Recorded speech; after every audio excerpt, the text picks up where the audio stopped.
예, 다시 구약으로 왔습니다. 이스라엘의 그 왕조 역사를 사무엘 상하와 열왕기 상하, 역대 상하에 기록되어 있습니다.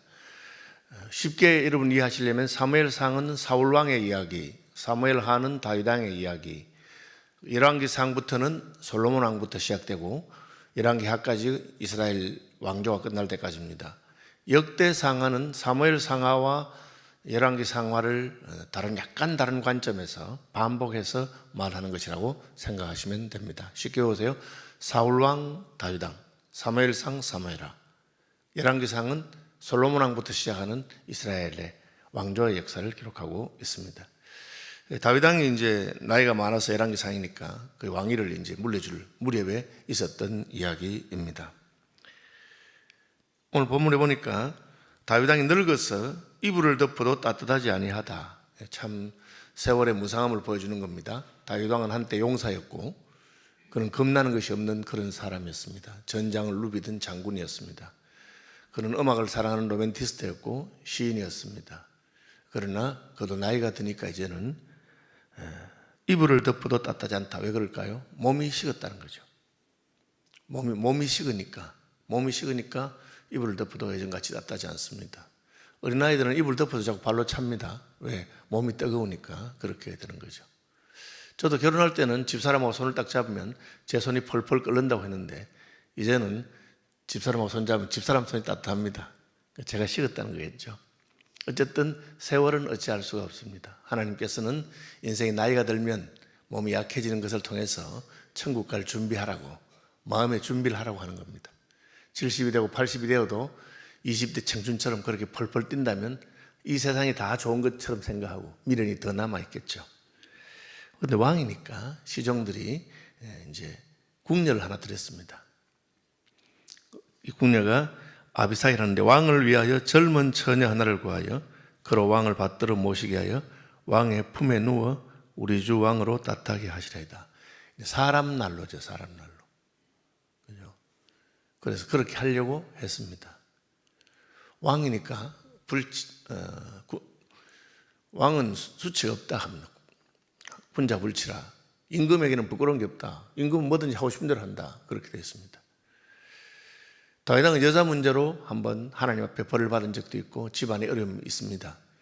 신하의 아내 바세바, 충성스러운 신하 우리아의 아내 바세바를 남편이 전쟁터에 갔을 때 불렀습니다. 그렇게 하면 안 되잖아요. 그래도 왕이 부르니까 왔습니다. 그게 왕입니다. 침실에서 동침을 요구했을 때 아무 소리 하지 않고 동침했습니다. 왕이니까. 그러나 그것은 잘못된 것이었습니다.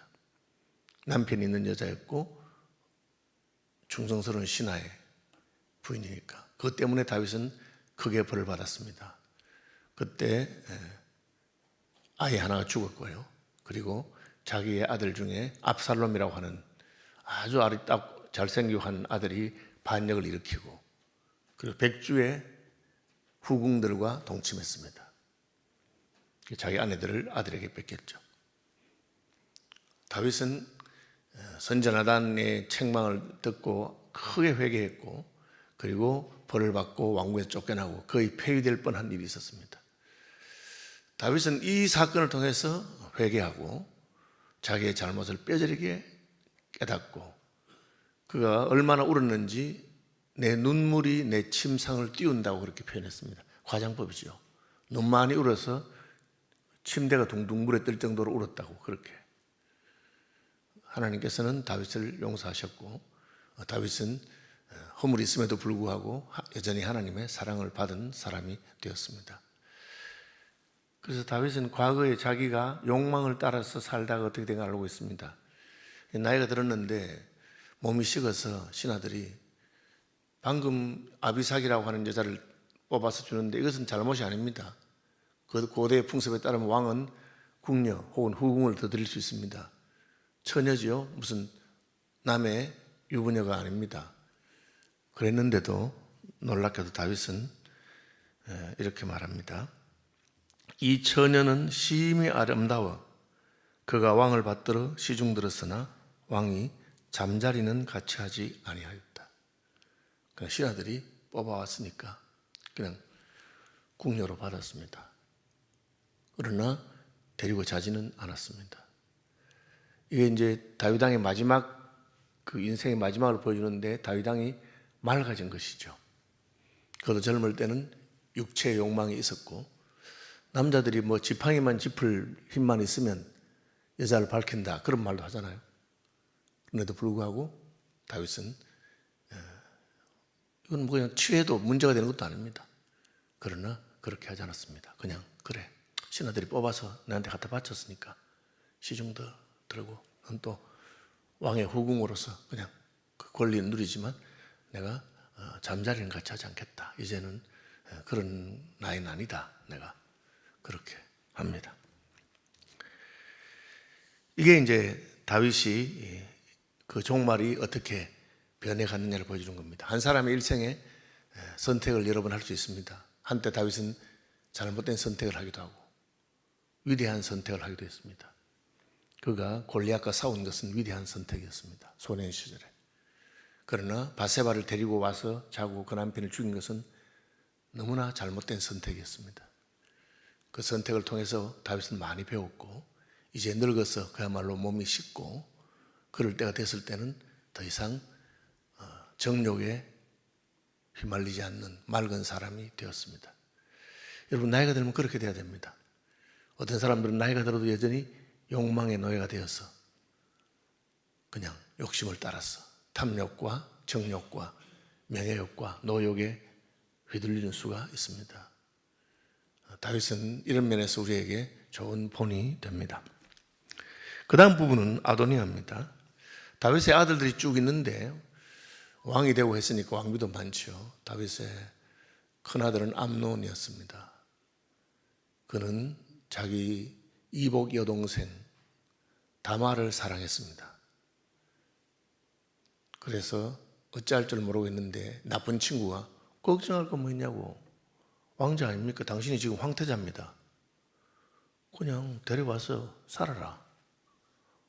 근데 뭐 걔가 나를 별로 안 좋아하는 것 같은데 내가 꾀를 알려줄게 하고는 아픈 척하고 꾀병을 하고 누웠습니다. 그러니까 다윗 왕이 얘야 그러다가 내 아프나 하니까 아버지 몸이 안 좋은데 우리 제 동생 다말이 와서 내가 보는 데서 과자를 몇 개 구워주면 내가 그거 먹으면 참 나을 것 같다고. 그리고 거짓말 하니까 다말이 와서 오빠 많이 아파 하고는 보는 데서 이제 쿠키를 만들어서 줬습니다. 가까이 와서 먹여주라. 가까이 오는데 덮쳤습니다. 그러니까 여동생이 오빠 이러지 마라. 오빠하고 이복 형제, 이복 남매긴 하지만 아버지한테 말해라. 오빠가 나를 사랑한다고 말하면 아버지가 결혼시켜 줄 거다. 옛날엔 그렇게 했으니까. 아버지한테 말해라. 왜 이런 식으로 하느냐. 그 말 듣지 않았습니다. 자기 정욕을 따라서 여동생을 강간하고 그리고는 버렸습니다.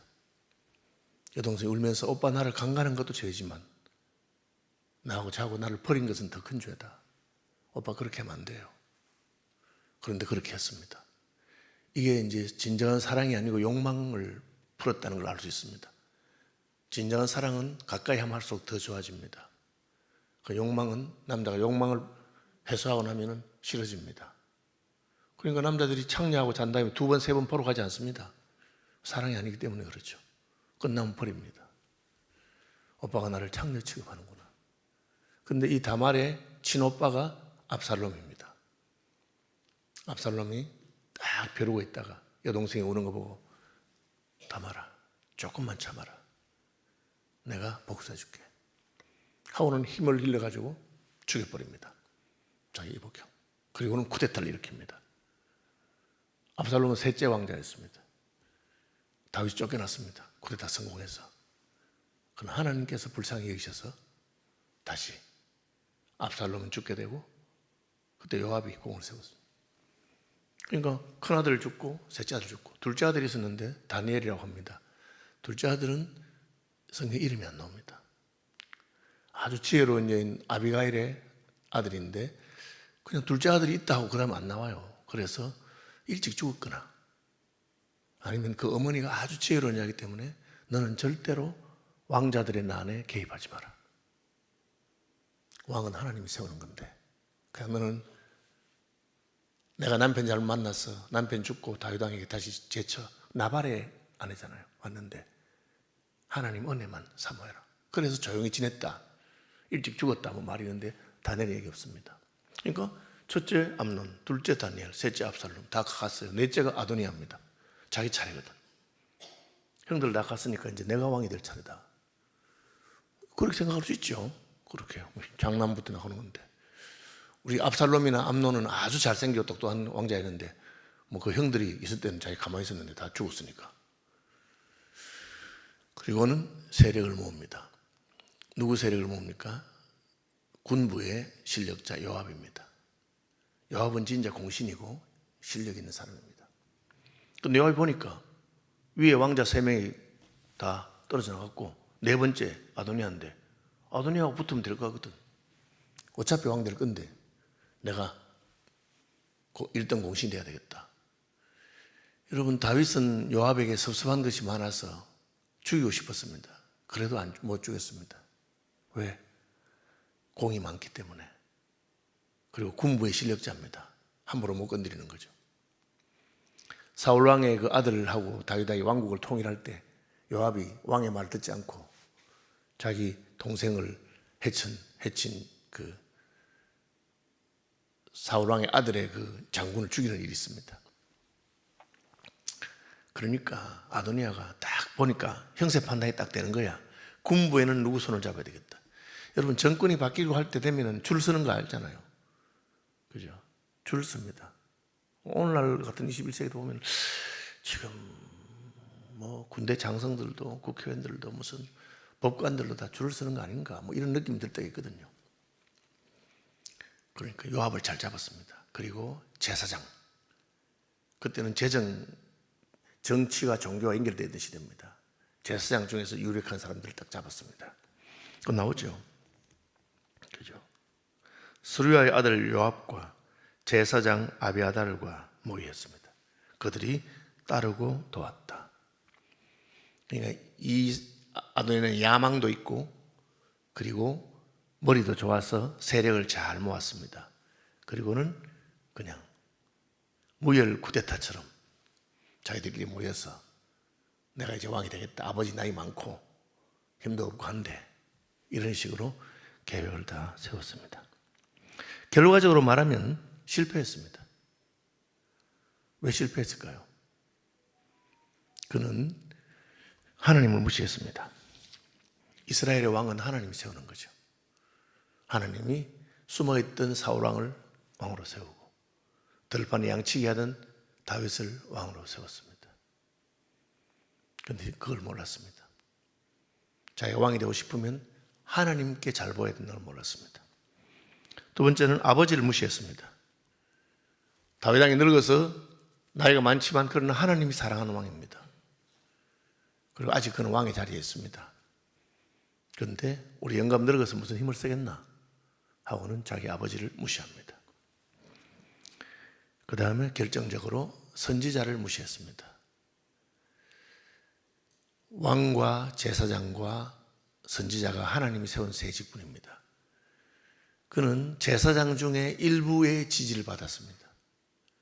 자기 아버지가 아직 왕인데 아버지를 무시하고, 선지자 나단이 있는데 나단 선지자 아버지에게 가서도 책망할 줄 아는, 그야말로 강직하고 하나님의 뜻을 증거하는 선지자입니다. 선지자를 찾아가서 사실 제가 왕이 되고 싶습니다. 형님들 다 돌아갔고 이제 제 차례 아닙니까? 하나님 뜻은 뭔지 알아봐 주십시오. 그 정도만 해도 됐습니다. 그런데 아예 만나지도 않았습니다. 왜? 만나면 안 된다 할 것 같으니까. 동생과 그 모친을 무시했습니다. 일찍이 하나님께서는 솔로몬이 왕위를 이을 것이라고 말했어요. 다른 사람 다 초대해서 자기 파티하면서 솔로몬 초대 안 합니다. 아도니아는 잘생기고 실력도 있고 서열도 높고 군부의 지지를 받았고 제사장들의 상당수가 그를 지지했지만, 그러나 하나님의 지지는 못 받았습니다. 하나님은 우리가 계획을 하고 꾀를 쓴다고 해서 그 사람을 높이는 것은 아닙니다. 세상에는 얼마든지 아도니아와 같이 하면 성공할 수 있습니다. 세상 사람도 하는 방식이니까. 그러나 이스라엘 왕국은 하나님이 통치하시는 하나님의 언약 공동체입니다. 신약으로 말하자면 교회와 같은 곳입니다. 여러분, 교회에서도 세상 사람 하듯이 그렇게 하면 안 됩니다. 직분자 투표할 때 인사하러 다닌다든지 밥 사주고 온다든지 세상에서는 그렇게 합니다. 그런데 교회에서는 할 수는 있겠죠. 그래도 하나님 마음에 안 들면 안 됩니다. 하나님 마음에 들면 그렇게 안 해도 됩니다. 우리가 아도니아를 뭐 욕할 수는 없습니다. 다 이해되죠. 왕이 되고 싶으니까. 왕자잖아요. 그러나 하나님 무시하고 왕이 될 수 없고 왕이 되어도 소용이 없습니다. 압살롬이잖아요. 잠깐 동안 왕노로 됐지만 죽었습니다. 그가 자랑하던 그 머리숱이만한 금발에 머리숱 도망가다가 머리숱이 나무에 걸려가지고 말은 도망가 버리고 나무에 대롱대롱 있는 거 요압이 죽여버렸습니다. 다윗 죽이지 말라 했거든. 아들인데 죽이지 마라 제발. 그런데 화근을 제거한다고 죽여버렸어요. 그런 일이 있었죠. 과거 역사에서 교훈을 받지 못했습니다. 과거 역사가 뭡니까? 사울이 왕이었지만 하나님의 마음에 들지 않으니까 폐위됐습니다. 암논과 압살롬이 자기보다 더 잘생기고 자기보다 못한 것이 하나도 없는 형들이었지만 하나님이 허락하지 않으니까 왕도 못 되고 죽었습니다. 다 자기 욕망을 절제하지 못하고 암논은 여동생 건드리다가 죽고 압살롬은 왕위를 탐하다 죽었습니다. 그러면 둘째 다니엘처럼 조용히 찌그러져 있든지 역사 나오잖아요. 왜? 성경은 모든 인물의 역사를 기록하는 게 아니고 중요한 인물을 중심으로 하나님의 구원 역사의 관계에서 그냥 옆에서 바라보고 응원하는 사람도 있어야 됩니다. 그런데 아도니아는 그렇게 하지 않았습니다. 내 욕망을 따라서 하려고, 그것도 인간적인 방법으로. 결과는 뭡니까? 그는 죽습니다. 나중에. 말씀 묵상하시고 하나님께서 세우는 권위에 순종하고 또 하나님의 인정을 받기 위해서 힘쓰는 분들이 되시길 바랍니다. 하나님께서는 티끌과 진흙 가운데서도 우리를 높여서 요셉을 총리가 되게 하시고 그런 분입니다. 하늘에 계신 우리 아버지, 아버지의 이름을 거룩하게 하시며 아버지의 나라가 오게 하시며 아버지의 뜻이 하늘에서와 같이 땅에서도 이루어지게 하소서. 오늘 우리에게 일용할 양식을 주시고 우리가 우리에게 잘못한 사람을 용서하여 준 것 같이 우리 죄를 용서하여 주시고 우리를 시험에 빠지지 않게 하시고 악에서 구하소서. 나라와 권능과 영광이 영원히 아버지의 것입니다.